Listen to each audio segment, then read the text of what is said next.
Origami integrates with ODG to provide evidence-based medical treatment and return-to-work guidelines based on diagnosis codes, state, and other key data elements. ODG stands for Official Disability Guidelines. These guidelines are produced by the Work Loss Data Institute. ODG guidelines are the most widely used guidelines in the United States.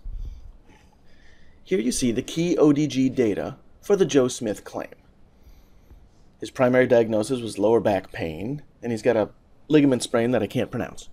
This, and some other data, has produced an ODG risk score of 58, which is yellow, cautionary, and an ODG target duration of 19 days. Clicking this details link gives you much more information. Here you see the ODG calculator details. The items at the top are the key factors that ODG is using to produce these guidelines. The state, the wage, the age, the job class, any co-founding factors, in this case he has diabetes, and the diagnosis codes. ODG provides 3 numbers for duration. The first number is the best practice number at 19 days. That may be aspirational, but based on this diagnosis, medically, this person ought to be able to be back at work doing something in 19 days. The 95% number is based on actual data, actual benchmark claims of this type. 95% of them will return to work within 42 days. And the reason it's 95% is we all know there's always 5% of crazy outliers. So those are excluded for this number. Most companies are going to fall around that 95% range. The 100% is the average across the benchmark, including the crazy outliers, which you can see goes all the way up to 77 days. The 95% is the more interesting number. But the number that's really interesting is the difference between 95% and best practice. That's the opportunity. In addition to duration statistics, you also see reserving statistics with the same breakdown: best practice, 95%, and 100%.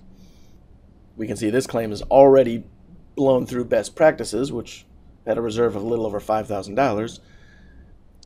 And this chart shows the current amount of lost days compared to the benchmark. And you can see we're almost in the red already. But let's take a look at other factors that can contribute to these metrics. If I edit the claim, you note additional return-to-work factors. What if you discover that Joe Smith is a smoker and he's lawyered up? Clicking Save Changes sends that additional data back to ODG for new calculations. So now you see the ODG risk score has increased. It's up to 76, now considered high. And clicking the details shows the adjusted calculations. You'll notice it recommends early intervention and priority medical case management to improve your outcomes. You'll also notice that suddenly our lost days number doesn't look as horrible due to those co-founding factors. In addition, ODG provides guidelines for return to work activities. Clicking on the diagnosis code for low back pain gives a variety of guidelines for this type of diagnosis, including physical therapy and chiropractic guidelines. And of course, tracking the data on a single claim is great, but you want to be able to analyze your claims across your organization. All of the ODG data becomes a part of the claim record, allowing for reporting. You can easily distribute reports for high-risk claims out to the field. Within your claim screen, you can have default views identifying those high-risk claims.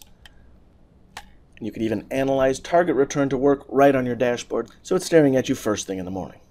ODG guidelines are a powerful tool to improve outcomes with return to work cases. The Origami partnership with ODG makes it easy for you to track and act on this data.